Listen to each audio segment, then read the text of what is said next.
अगर नमाज पढ़ना गुनाह है तो पूरे गवर्नमेंट के दफ्तरों से किसी का भी मजहबी निशान नहीं होना चाहिए। फिर कोई कलेक्टर का ऑफिस का इनॉग्रेशन हो, सेक्रेटेरिएट का हो, कोई मजहबी त्योहार नहीं होना चाहिए। 2 मिनट के लिए बस रुकी तो आपने बस के ड्राइवर को सस्पेंड और बेचारा जो कंट्रैक्ट एम्प्लॉय था मोहित यादव, उसको आपने बरतरफ कर दिया। नमस्कार दोस्तों, जनसभा न्यूज में आपका स्वागत है। दिन भर की सभी फटाफट बड़ी अपडेट निकल के आ रही, बिग ब्रेकिंग पहली बड़ी खबर निकल के आ रही। मणिपुर से जुड़ी बड़ी खबर है, जहां पर 15 जून तक इंटरनेट सेवाएं कर दी गई हैं बंद। पिछले 24 घंटों में कोई भी हिंसा नहीं हुई, ऐसा दावा किया जाए। बड़ी खबर है, मणिपुर में हिंसा के मद्देनजर राज्य में इंटरनेट सेवाओं पर रोक लगा दी गई और इसकी अवधि बढ़ाई है 15 जून तक। आपको बताते चले कि 3 मई से जिस तरह से आपने देखा हिंसा भड़की, उसके बाद इंटरनेट सेवाओं पर रोक लगाई गई, क्योंकि सोशल मीडिया से अफवाह फैलाकर दंगा और हिंसा की आशंका जताई जा रही थी। इससे सब परेशान होकर सरकार ने बड़ा कदम उठाया था।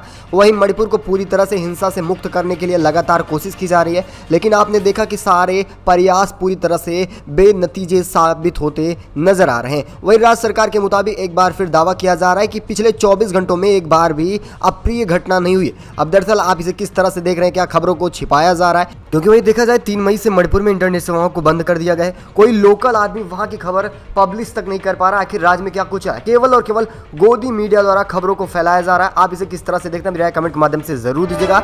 वहीं अगली एक और अपडेट निकल के आ रही, बड़ी खबर है, बीजेपी का भांडा फूट चुका है। मोदी सरकार भारत को बेच रहे हैं। बड़ी अपडेट निकल के आ रही है। 9 साल में आपको बताते चले 100 करोड़ रुपए का कर्ज लाया है भारत के लिए प्रधानमंत्री ने। बड़ी अपडेट निकल के आ रही है। एक बार फिर कांग्रेस ने भांडा फोड़ा। जहां जिस तरह से आपने कल देखा कि महंगाई को लेकर लगातार कांग्रेस हमलावर है, वहीं दूसरी तरफ अब केंद्र सरकार के ऊपर लगातार बढ़ रहे कर्ज को लेकर भी कांग्रेस ने करारा हमला बोला है। कांग्रेस ने शनिवार को बीजेपी की अगुवाई वाली केंद्र सरकार पर पिछले 9 सालों को देश में जितना कर्ज में डुबोया है, इस पर निशाना साधा गया। आपको बताते चले कि सन 2014 में भारत के ऊपर केवल और केवल 55 लाख करोड़ रुपए का कर्ज था। लेकिन वही देखा जाए, अब जो डाटा निकल के आ रहा है उसको जानने के बाद आप भी हैरान हो जाएंगे। जी हाँ दोस्तों, बता दें 155 लाख करोड़ रुपए कर्ज ले चुके हैं प्रधानमंत्री नरेंद्र मोदी। वहीं आपको बताते चले, अगर देखा जाए जब कांग्रेस सत्ता में थी, यानी 67 साल राज की है, यानी सत्ता में रही, तब 14 प्रधानमंत्री हुए और उन्होंने केवल और केवल 55 लाख करोड़ रुपए का कर्ज लिया। लेकिन वही प्रधानमंत्री केवल 9 साल के अंदर 100 लाख करोड़ रुपए का कर्ज लिए हैं और भारत को पूरी तरह से बेच रहे हैं। आप इसे किस तरह से देख रहे हैं? अगर आपको भी लगता है कि प्रधानमंत्री सचमुच एक दिन भारत को बेच देंगे तो वही कमेंट में लिखना कि मोदी हटाओ देश बचाओ जरूर। वहीं अगली एक और खबर निकल गई। अच्छा, बड़ी खबर एक बताते चले, विपक्षी एकता को लेकर खड़गे और राहुल के भव्य स्वागत की तैयारी में जुटे हैं सभी विपक्षी दल के नेता। बड़ी अपडेट निकल के आ रही, पटना में जिस तरह से आप जानते होंगे कि 23 जून को होने वाली विपक्षी एकता की बैठक के लिए कांग्रेस नेता राहुल गांधी और कांग्रेस अध्यक्ष मल्लिकार्जुन खड़गे शामिल होने जा रहे हैं। ये सूचना काफी ज्यादा तूल पकड़ रही है। वहीं बिहार में अब कांग्रेस भव्य स्वागत की तैयारी कर रहा है, खासकर राहुल गांधी और खड़गे के लिए कांग्रेस विधायक दल के नेता शकील अहमद, जो नए विधायक दल के नेता बने हैं, वो खासकर राहुल गांधी के स्वागत के लिए भव्य स्वागत करने जा रहे हैं। और खास ही देखा जाए, वहीं सारे विपक्षी दल के नेता राहुल गांधी और खड़गे के इंतजार में। वहीं अगली एक और अपडेट निकल के आ रही है, बड़ी खबर है, विपक्षी दलों को खत्म करना चाहते हैं पीएम मोदी। आम आदमी पार्टी की महारैली में बोले हैं कपिल सिब्बल। घबरा रही है बीजेपी, लगातार विपक्षी एकता से नया बयान निकल के आ रहा है। राष्ट्रीय राजधानी में सेवाओं पर नियंत्रण से जुड़े केंद्र सरकार के अध्यादेश के खिलाफ रविवार को एक बार फिर आम आदमी पार्टी की महारैली आयोजित की गई थी। इस रैली में राज्य के सदस्य कपिल सिब्बल भी पहुंचे थे और उन्होंने संबोधन में कहा कि पीएम मोदी का निशाना इस समय केवल और केवल बन रही विपक्षी एकता है, क्योंकि विपक्षी एकता को वो खत्म करना चाह रहे हैं। क्योंकि उनको पता है अगर विपक्षी एकता सच साबित हो गई, आखिर फिर से आगे बढ़ी, तो उन्हें पता है कि केंद्र में आना मुश्किल ही नामुमकिन है। चलते अगली एक और अपडेट निकल के आ रही है। बड़ी खबर है कि मुस्लिम समाज की भी होने जा रही है महापंचायत। 18 जून को देहरादून में होगी पंचायत। जिस तरह से लगातार देहरादून में आपने देखा कि मुस्लिमों का बहिष्कार किया गया, मुस्लिमों को भगाया जा रहा है, मुस्लिम समाज की ओर से ये महापंचायत होने जा रही है, इसका ऐलान भी हो चुका है। आपको बताते चले कि 18 जून को मुस्लिम समाज की महापंचायत होने जा रही है और इसमें खासकर मुस्लिम पलटन के सभी लोग जुटने वाले हैं, जिसमें मौलाना मोहम्मद अहमद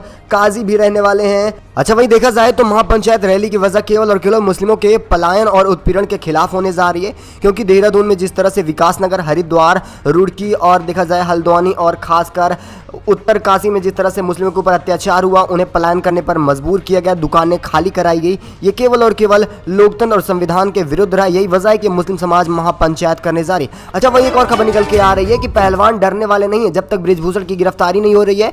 बजरंग पुनिया ने दिया है फिर से अल्टीमेटम। ओलंपिक पदक विजेता बजरंग पुनिया ने फिर से आंदोलन शुरू करने की चेतावनी दे दी है। बजरंग ने कहा है कि 15 जून तक दिल्ली पुलिस अगर गिरफ्तार नहीं कर रही है बृजभूषण को तो फिर हम फिर से धरना करने वाले हैं, और खासकर इस बार इंडिया गेट पर कूच की जाएगी, जिसके बाद पूरे भारत में तहलका मचने वाला है। क्योंकि बृजभूषण जैसा आरोपी अगर बाहर रहता है तो जिस तरह से पहलवानों का शोषण हुआ है, ऐसे आने वाले समय में कमजोर समाज के लोगों की बेटियों का भी शोषण होता रहेगा। क्योंकि बृजभूषण पूरी तरह से आरोपी है, उसकी मानसिकता सही नहीं रहती है। यह बयान रहा है बजरंग पुनिया का। अगर आपको भी लगता है कि बृजभूषण की गिरफ्तारी जल्द होनी चाहिए, वो समाज को गंदा कर रहा है, तो वीडियो को लाइक कर देना। अच्छा, वही एक और अच्छी खबर निकल के आ रही है कि कर्नाटका का आज का दिन काफी ज्यादा महत्वपूर्ण होने वाला है। एक तरफ आपने देखा कि डीके शिवकुमार जहां उज्जैन में है, वहीं दूसरी तरफ आज सिद्धरमैया बस पे है। बड़ी अपडेट निकल के आ रही है, कर्नाटका में आज से लागू हो रही है महिलाओं के लिए मुफ्त बस सेवा। आज है 11 जून, कर्नाटक में महिलाओं के लिए मुफ्त बस यात्रा की सुविधा आज शुरू हो चुकी। बड़ी अपडेट निकल के आ रही है, इस सुविधा में कुछ ज्यादा एडिशन किए गए, जिसमें खासकर महिलाओं के लिए फ्री सुविधा होने वाली है। मुख्यमंत्री सिद्धरमैया ने कहा कि वह उप मुख्यमंत्री डीके शिवकुमार और परिवहन मंत्री रामलिंगम रेड्डी के साथ रविवार को बताते चले कि विधना पहुंचे थे, जिसके बाद उन्हें सुबह इस योजना का संचालन करना था। एक तरफ जहां उज्जैन में डीके शिवकुमार यानी मध्य प्रदेश चुनाव को साधने के लिए आए हैं, वहीं दूसरी तरफ देखा जाए सिद्धरमैया सरकार कर्नाटक में लगातार कामों पर जोर दे रही है। इस बार महिलाओं के लिए आप देख सकते हैं ऐसा कोई भी राज्य नहीं है जहां पर बस सुविधाएं फ्री हों, लेकिन कांग्रेस सरकार बनते ही देखा जाए कर्नाटक में बस सुविधाओं को फ्री कर दिया गया। अच्छा, वही एक और खबर निकल के आ रही है, कर्नाटक के बाद अब एमपी में भी कांग्रेस सरकार बनना तय माना जा रहा है, क्योंकि लगातार सारे नेता एक के बाद एक रैली के साथ साथ चुनावी माहौल बना रहे हैं। अब वहीं बताते चलें कि कर्नाटक के उप मुख्यमंत्री यानी डीके शिवकुमार भी पहुंच चुके हैं मध्य प्रदेश, और वो कमाल करने वाले हैं। कर्नाटक के डिप्टी सीएम डीके शिवकुमार रविवार सुबह ही बाबा महाकाल का आशीर्वाद लेने उज्जैन आए, और जहां पर उन्होंने भस्म आरती में शामिल होकर बाबा महाकाल का पूजा अर्चना किया। महाकाल मंदिर के पुजारी पंडित आशीष गुरु और पंडित महेश पुजारी द्वारा कर्नाटक के सीएम डीके शिवकुमार द्वारा गर्भगृह में पूजन अर्चना की गई है। साथ ही देखा जाए डीके शिवकुमार के दौरे की बड़ी वजह है, क्योंकि जिस तरह से कर्नाटक में पूर्ण बहुमत की सरकार बनी, उन्हीं को रणनीतियों के साथ वो मध्य प्रदेश में भी कांग्रेस की सरकार बनाना चाहेंगे, और कमलनाथ के साथ मीटिंग करने के लिए खास तौर पर आए हैं, और इसी बहाने उन्होंने उज्जैन मंदिर का दर्शन भी किया। वही अगली एक और अपडेट निकल के आ रही बड़ी खबर है, हिंदू संगठनों को लगा है करारा झटका, मुस्लिम युवकों के खिलाफ फतवा की मांग। बड़ी अपडेट निकल के आ रही है, यूपी से जुड़ी बड़ी अपडेट है, जहां पर मुस्लिम युवकों के खिलाफ फतवा की मांग को लेकर सहारनपुर जिले में दारुल उम्लू देवबंद जाने की घोषणा के बाद अब उत्तर प्रदेश के मुजफ्फरनगर जिले में हिंदू संगठनों के सदस्यों को उनके घरों से नजरबंद कर दिया गया। बड़ी अपडेट है, इन सदस्यों की मांग थी कि वे उन मुस्लिम युवकों के खिलाफ फतवा जारी करें जो कथित तौर पर हिंदू लड़कियों को फंसाने और लव जिहाद को बढ़ावा देने के लिए अपनी कलाई पर कलावा बांध रहे, लेकिन करारा झटका लगा है, नजरबंद कर दिया गया है। एक करारा झटका लग रहा है हिंदू संगठनों। अच्छा, आप बताइएगा क्या बीजेपी की तरह और गोदी मीडिया की तरह आपको भी लगता है कि समाज में लव जिहाद नाम की कोई चीज है? अच्छा, वही और खबर निकल के आ रही बड़ी खबर है, जहां पर कर्नाटक में बीजेपी एक बार फिर से घबराती नजर आ रही है। बीजेपी नेताओं ने फर्जी मामलों में फंसा रही है कांग्रेस सरकार, यह दावा किया है, साथ ही हेल्पलाइन नंबर चला दिया। बड़ी अपडेट निकल के आ रही है, जितने भी घपले किए गए हैं बीजेपी द्वारा अब लगातार कांग्रेस उसको खंगाल रही है, और जिसके बाद बीजेपी नेताओं के नाक में दम हो चुका है। भाजपा की कर्नाटक इकाई में उन पार्टी कार्यकर्ताओं को कानूनी सहायता पहुंचाने के लिए शनिवार को हेल्पलाइन नंबर की शुरुआत की गई, जिनके खिलाफ राज्य की कांग्रेस सरकार झूठे मामले दर्ज करे। जी हाँ दोस्तों, बता दें कि पूरी तरह से सारे मंसूबों को पलटा जा रहा है। जिस तरह से देखा जाए, एक तरफ बीजेपी खासकर जो है वो सरकारी संस्थाओं का दुरुपयोग करती है, न कि कांग्रेस। आप देखते होंगे कि जहां पर चुनाव आता है वहां पर ईडी को भेजा जाता है, सीबीआई को भेजा जाता है, यानी सरकारी जितनी भी संस्था है उसके जरिए विपक्षी पार्टी के नेताओं को दबाया जाता है, उनके ऊपर झूठे आरोप लगाए जाते हैं। लेकिन यहां कुछ उल्टा दिखाई दे रहा है, कांग्रेस अब दोबारा कहा जा रहा है कि बीजेपी को फंसा रही, जबकि देखा जाए कर्नाटक को पूरी तरह से बेच लिए हैं बीजेपी वाले। अब वहीं कांग्रेस एक एक पोल खोल रही है, तो बीजेपी पूरी तरह से तिलमिला उठी है। अच्छा, वहीं एक और खबर निकल के आ रही है, रायबरेली से सोनिया गांधी की जगह प्रियंका ने लड़ेंगी चुनाव। बड़ी अपडेट है, सर्वे के नतीजे चौंकाने वाले निकल के आ रहे हैं। अगले साल होने वाले लोकसभा चुनाव को लेकर बड़ी खबर है। जी हां दोस्तों, बता दें 1 साल भी नहीं बचा है अब लोकसभा चुनाव को, संभावना जताई जा रही है कि अगले साल के शुरुआत में ही चुनाव का शेड्यूल सामने आने वाला है। मतदान व नतीजे की भी घोषणा हो जाएगी। यानी कि केवल और केवल 1.5 साल बचे हैं सब कुछ होने में। चुनाव से पहले ही आपको बताते चलें, एक बड़ा सर्वे निकल के आ रहा है जहां पर लोकप्रियता को देखा जाए रायबरेली में, जी हाँ, खासकर रायबरेली में देखा जाए, जहां पर एक बार प्रियंका गांधी सांसद आई थी, लेकिन उसके बाद अब वहां पर सोनिया का काफी ज्यादा फेस वैल्यू बढ़ रहा है। यही काश लगाए जा रहे हैं कि आने वाले चुनाव में सोनिया फिर से चुनावी मैदान में उतरती दिखाई दे सकती हैं। अच्छा, वहीं एक और खबर निकल के आ रही, बड़ी खबर है, छीने हुए हथियार डिब्बे में डाल दो। मणिपुर में भाजपा विधायक ने अनोखी पहल खोज लाई है।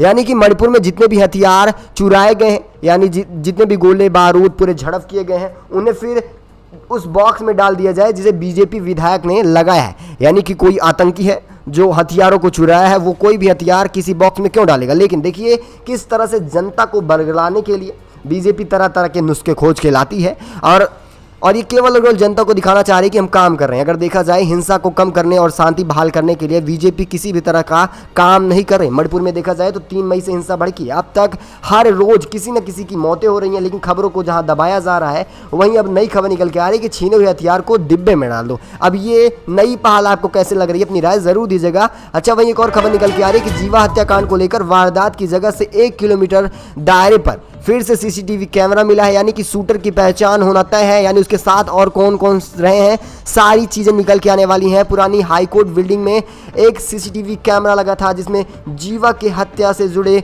कुछ और भी अपराधी सामने आ सकते हैं। कैमरा फोटोज और खासकर वीडियो भी जल्द ही सामने आने वाला है, और पुलिस इसमें लगातार जांच कर रही है, जल्द ही सफलता मिलने वाली है। यानी जितने भी उत्तर प्रदेश में मर्डर हो रहे हैं सब लाइव किए जा रहे हैं। अच्छा, वहीं एक और खबर निकल के आ रही है, 40 लोकसभा 160 विधानसभा सीटों पर जाटों का है दबदबा। अब बीजेपी का पूरी तरह से भांडा फूटने वाला है। बृजभूषण का जहां दूसरी तरफ बचा रही थी, वहीं देखा जाए सीटों का आंकड़ा तो 40 लोकसभा सीटें हैं जाटों के अंडर में, 160 विधानसभा सीटें हैं। अब बीजेपी को भारी पड़ रहा है बृजभूषण को बचाने के लिए। आपको बताते चले, बृजभूषण वो गले की हड्डी बन चुका है जो न निगला जा रहा है और न ही उगला जा रहा है। सरकार की अपील पर पहलवान 15 जून तक फिर से विरोध प्रदर्शन को स्थगित कर रहे हैं, लेकिन वही फिर से अल्टीमेटम दिया गया। जिस तरह से आपको पहले की खबरों में बताया कि बजरंगपुरिया ने अल्टीमेटम दिया है कि 15 जून तक अगर दिल्ली पुलिस गिरफ्तार नहीं कर रही है तो फिर से हंगामा होगा, फिर से प्रदर्शन होने वाला है, इंडिया गेट भी कूच किया जाएगा। लेकिन बड़ी खबर है इस पर कि बीजेपी को इसमें करारा झटका लग रहा है। अब बीजेपी के हाथों से देखा जाए, हरियाणा में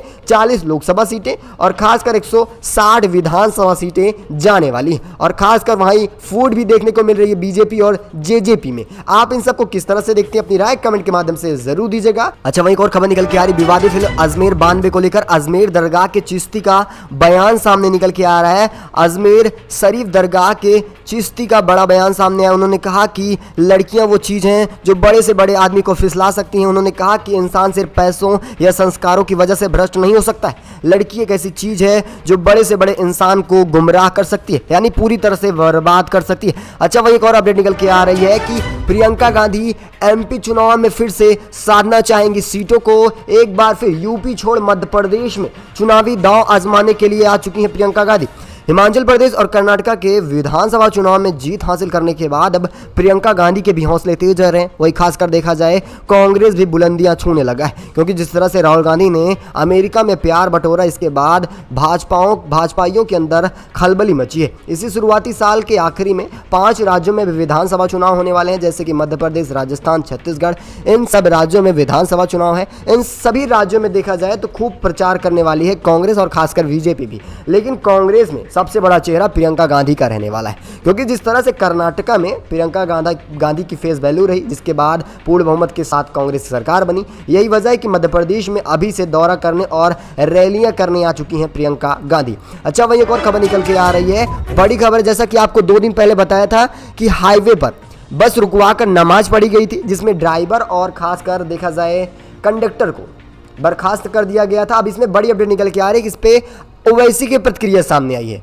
ओवैसी ने फिर से करारा हमला बोला है उत्तर प्रदेश की सरकार को लेकर। नमाज पढ़ने के लिए रात में सुनसान हाईवे पर बस रोकी जाती है नमाज पढ़ने के लिए। दरअसल बात है मुस्लिम एजेंडे की। जी हाँ दोस्तों, बता दें कि उत्तर प्रदेश में किसी भी तरह से आंखें नहीं उठा सकते हैं मुसलमान। बड़ी अपडेट निकल के आई, यही वजह है कि अब इस पर ओवैसी की प्रतिक्रिया आ रही है। ओवैसी कह रहे हैं कोई भी सरकारी संस्था हो, कहीं भी हो, एसपीडीएम का ऑफिस हो, कहीं भी किसी भी तरह की धार्मिक मूर्तियां या कोई भी चीज़ ऐसी न टांगी हो जो ये दिखाता हो कि कोई एक बिना धर्मनिरपेक्ष की ये ऑफिस है, यानी किसी भी धर्म को बढ़ावा ना दिया जाए। अगर आप नमाज पढ़ने के लिए किसी को बर्खास्त कर रहे हैं या निलंबित कर रहे हैं, आप इन सबको किस तरह से देखते हैं? अपनी राय कमेंट के माध्यम से जरूर दीजिएगा।